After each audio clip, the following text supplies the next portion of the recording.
North Korea, a name that instantly sparks curiosity and mystery. For many, it's a place that feels almost otherworldly, cut off from the rest of the globe, hidden behind a thick curtain of secrecy. Since the armistice of the Korean War in 1953, the country has been ruled by a succession of paranoid leaders, creating a society so isolated that even the smallest details of daily life are shrouded in mystery. What we know about North Korea comes mostly from defectors, spies, and a few rare glimpses into a world that operates under an iron grip of control. But beyond the headlines and the secrets lies something even stranger. An entire nation with customs and quirks you won't find anywhere else. Today, we're going to take you on a journey through the 15 weirdest things that only exist in North Korea that will leave you both fascinated and disturbed. Let's start with number 15, the prohibition of international phone calls. North Korea, a nation often veiled in secrecy, maintains one of the most tightly controlled communication systems in the world. International phone calls are strictly prohibited, a decision rooted in the government's obsession with preventing outside influences. Despite North Korea having over 3 million mobile subscribers, these phones only allow domestic calls. The regime has always viewed international communication as a threat, especially when it involves contact with citizens who have fled the country. Anyone caught trying to reach family members abroad risks being sent to a notorious political prison camp, a fate feared by many. However, in defiance of these extreme restrictions, a thriving underground economy exists. Traders smuggle in Chinese mobile phones and SIM cards, allowing those living near the border to tap into Chinese mobile networks. To avoid detection, calls are often brief, conversations are disguised with pseudonyms, and remote areas are used to minimize the chance of interception. These efforts represent a quiet rebellion against the regime's iron grip on communication.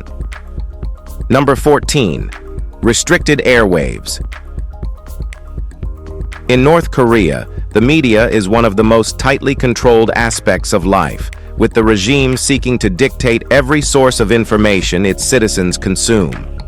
Satellite television is banned, and only 4 state-owned channels are accessible, offering tightly regulated content that serves the political agenda of the government. These channels include the Central TV channel, which focuses on political propaganda, the Mansudi channel for foreign news, a sports channel, and a cable line channel featuring cultural programs. These stations broadcast only content that glorifies the Kim family and promotes the state's narrative of self-sufficiency and power. The North Korean media is notorious for its praise of the leadership. News reports often begin with lavish admiration for Kim Jong-un and his predecessors, Kim Il-sung and Kim Jong-il, highlighting their supposed accomplishments. Any attempt to access foreign television or radio is considered a serious offense, often resulting in imprisonment or forced labor. Even citizens' diets are scrutinized, with the government urging the practice of eating only 2 meals a day, which it claims is for health, though many suspect it is a response to food shortages. Number 13. Prohibition on blue jeans and Western clothing.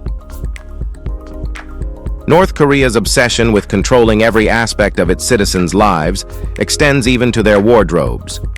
Blue jeans, a symbol of Western culture, are officially banned in the country.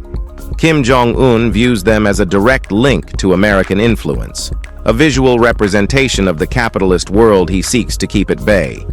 The regime has even gone so far as to publicly warn its youth against adopting Western fashion trends, with the state-run media actively discouraging the embrace of blue jeans and other Western clothing. But it doesn't end there. T-shirts, skirts, suits, anything seen as foreign is off-limits. Citizens are instead encouraged to wear traditional Korean attire, such as the hanbok, as a way to maintain cultural purity. The consequences for violating these strict rules are harsh. Offenders who wear Western clothing in public can be detained, questioned, and forced to confess their fashion crimes.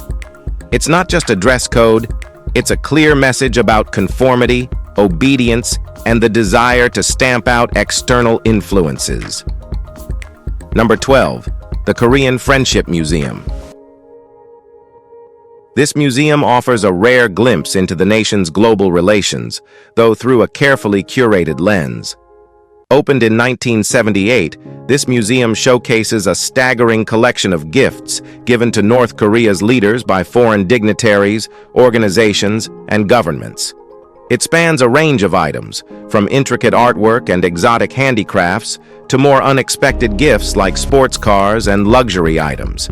Each artifact is meticulously displayed in glass cases, often accompanied by plaques that outline the donor and occasion.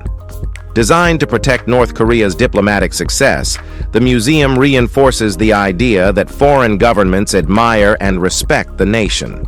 Visitors are required to follow strict protocols, such as removing shoes and bowing before entering. The collection includes some bizarre items, like a stuffed bear head from Romania, an alligator holding cocktail glasses, and some others that we can't possibly imagine how they were gifted to North Korea. Number 11. The One Political Party. In most nations, multiple political parties vie for power, but in North Korea, there is only one, the Workers' Party of Korea, WPK. Founded in 1945, the WPK has monopolized power since the formation of the Democratic People's Republic of Korea in 1948. Though two other political parties technically exist, they are entirely subservient to the WPK, ensuring a one-party state. The WPK, originally led by Kim Il-sung and now controlled by his descendants, operates from the top down, with the Kim family holding an iron grip on political power. The ideology of the WPK centers on "ush," or self-reliance, emphasizing the autonomy of North Korea while isolating it from the outside world. The country's strict adherence to yush has made the regime both insular and fiercely nationalistic, prioritizing military strength over all else. This one-party system has led to many hardships, including resource shortages, as the country pours its resources into military developments, particularly nuclear weapons. Number 10. The Arch of Reunification. Located just south of Pyongyang, the Arch of Reunification stands as both a symbol of hope and a reminder of North Korea's steadfast belief in reunification with the South. The arch, depicting two women holding a map of a unified Korea, is a grand monument that reaches toward the skies, symbolizing the dream of a reunified nation. The figure's outstretched arms meet at the arch's apex, reflecting the desire for harmony between North and South Korea. However, the arch is also a reflection of North Korea's political ideology. While it signals the North's wish for reunification, it is clear that the regime's terms for this unity are non-negotiable. These include the removal of U.S. troops from South Korea and the establishment of a government sympathetic to the North's ideals. Unveiled in 2001, the monument's construction stirred controversy, especially given its heavy use for propaganda purposes. For many, it represents the regime's persistence in pushing its own narrative of reunification, regardless of international opposition. Number 9. The suppression of K-pop. K-pop is a global phenomenon, but in North Korea, it's anything but welcome. This vibrant, fast-paced music genre, which originated in South Korea, has taken the world by storm. Yet, in stark contrast, it faces intense suppression in North Korea, a country where the regime's grip on culture is suffocating. Since Kim Jong-un assumed power over a decade ago, he has fiercely criticized South Korean entertainment, including K-pop, viewing it as a corrupting influence on the minds of his people. To curb its spread, Kim Jong-un ramped up punishments, making listening to K-pop a serious crime. In fact, in North Korea, it's considered a felony, with the possibility of a staggering 15-year prison sentence. The punishment doesn't stop there. In December 2020, a new law was enacted, labeling the smuggling of South Korean entertainment, K-pop included, as a capital offense. The regime has reportedly executed at least 7 individuals for distributing K-pop videos, with the executions taking place between 2012 and 2014. Shockingly, these gruesome public executions were staged in front of citizens who were forced to watch as the condemned were labeled social evils before facing their grisly fate. Number 8. The fake village. Imagine a village with all the trappings of a bustling community, homes, schools, and hospitals. But when you look closer, it's eerily empty. Welcome to Kijongdong, the so-called Peace Village in North Korea, a village designed to lure South Koreans to defect. Situated in the demilitarized zone between North and South Korea, Kijongdong is a mirage, a propaganda tool, a carefully constructed illusion. The village appears normal from a distance, with brightly lit streets at night, as if to showcase a thriving society. However, it's nothing more than a facade. The buildings are hollow shells with no interiors, and no residents call this village home. Only a handful of caretakers are occasionally seen cleaning the streets. The village's main purpose? To attract South Koreans by pretending North Korea offers a prosperous, peaceful life. In an ironic twist, the village has become the backdrop for a battle of propaganda. When North Korea blares patriotic songs through loudspeakers, South Korea responds by pumping K-pop into the air. An odd, almost comical standoff, but one that underscores the vast differences between the two countries. Number 7. The controlled hairstyles. North Korea's obsession with control extends even to something as simple as hairstyles. The regime has a strict list of approved haircuts for both men and women, leaving no room for personal expression. For men, spiky hair or the use of hair gel is strictly forbidden. Women must avoid layered cuts or bobs. It's not just about style, it's about power. North Korean women, for example, are given a selection of 15 acceptable haircuts. Married women are expected to keep their hair short, while unmarried women can have longer hair, often curled at the bottom. Meanwhile, North Korean men are restricted to 15 specific hairstyles, and their hair can't exceed 5 centimeters in length, except for older men, who are allowed up to 7 centimeters. In a curious twist, Kim Jong-un himself is exempt from these restrictions. His distinctive hairstyle has become a symbol of his unique status. In fact, in 2015, he even ordered that other men replicate his haircut. Those who failed to comply faced having their hair forcibly cut, especially in universities, where students were warned against adopting any capitalist hairstyles. Number 6. Basketball rules. If you think basketball is straightforward, think again, at least when it comes to North Korea. Kim Jong-un, a huge fan of the 1990s Chicago Bulls and basketball legends like Michael Jordan and Dennis Rodman, has instituted his own set of peculiar basketball rules in the country. These rules, believed to have been introduced by Kim Jong-un's father, Kim Jong-il, have been further tweaked under his reign. Here's how they differ from standard basketball. Slam dunks are worth 3 points. Three-pointers are worth 4 points, but only if the ball doesn't touch the rim. Missed free throws cost 1 point, and field goals made in the last 3 seconds of a game are worth an astounding 8 points. Additionally, games can end in a tie, a far cry from the buzzer-beater finals we're used to. Despite the excitement these rules might create for local fans, no reputable league, including the NBA, would ever adopt such eccentricities. Number 5. Imprisoned by association. In North Korea, justice is a far cry from fairness. People can be imprisoned without trial for offenses as trivial as listening to a foreign radio station, discarding a picture of Kim Jong-il, or making an innocent comment about the regime. And once a family member is convicted, the punishment doesn't end with them. In North Korea, the concept of 3 generations of punishment means that the offender's children and even grandchildren can face imprisonment for a crime committed by one relative. This practice ensures that even the smallest infraction can lead to a lifetime of suffering.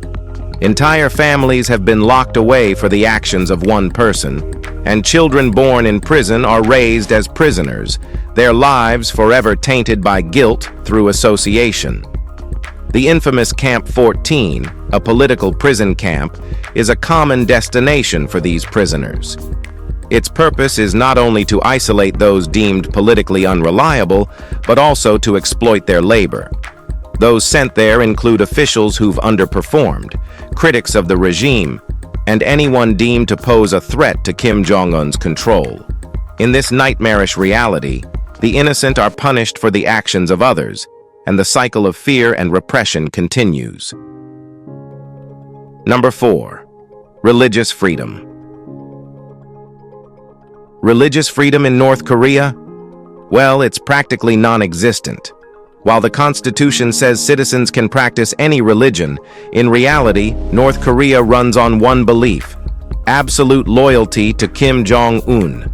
If you're a Christian, or any other religious believer, practicing your faith could land you in a labor camp faster than you can say, Amen. And those churches you see in Pyongyang?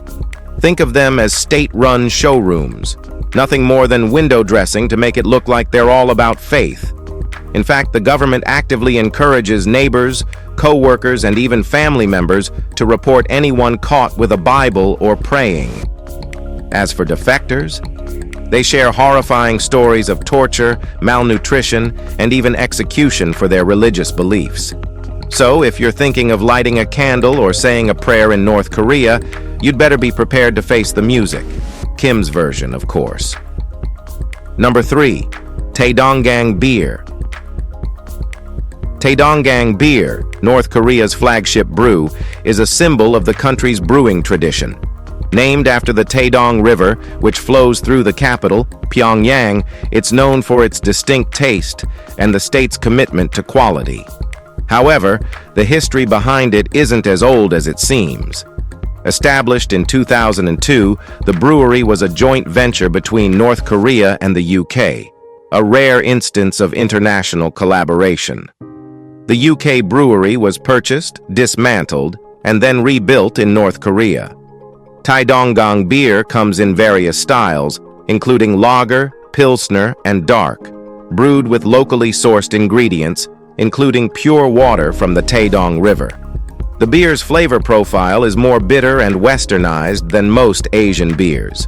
While it's primarily targeted at domestic customers, it's available in tourist areas and has even inspired an annual beer festival in Pyongyang, reminiscent of Oktoberfest in Germany. Number 2. Employment under state control.